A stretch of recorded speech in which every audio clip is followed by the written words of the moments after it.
Untuk jutaan pelaku UMKM di Indonesia, kabar baik datang dari pemerintah.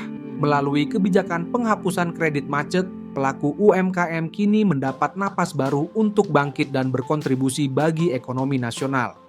Kebijakan penghapusan kredit macet ini akan menghapus utang-utang lama yang dialami pelaku UMKM di bank-bank BUMN.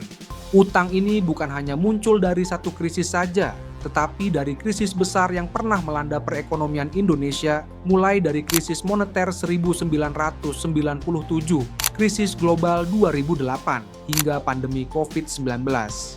Ada dua istilah utama dalam kebijakan ini, hapus buku dan hapus tagih.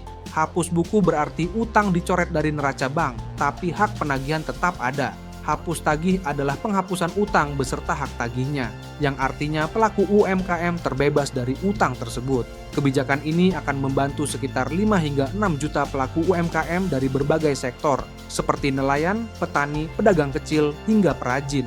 Bagi mereka, kebijakan ini berarti kesempatan baru untuk mengembangkan usaha tanpa beban utang.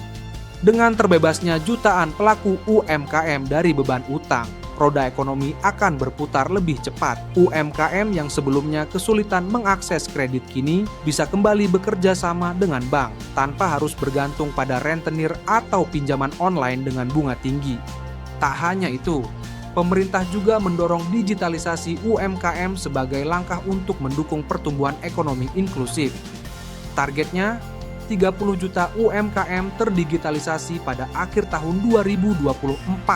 Presiden Prabowo menekankan pentingnya peran UMKM dalam perekonomian Indonesia. Pemerintah berharap UMKM dapat menjadi pemain utama di masa depan saat Indonesia mencapai visi Indonesia Emas 2045.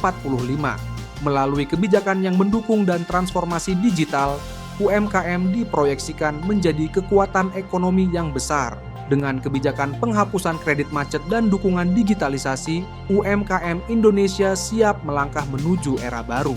Era di mana mereka bukan hanya penopang ekonomi, tapi juga pemain utama dalam membangun masa depan bangsa. UMKM bangkit, Indonesia pun kuat. Bersama kita melangkah menuju Indonesia yang lebih makmur.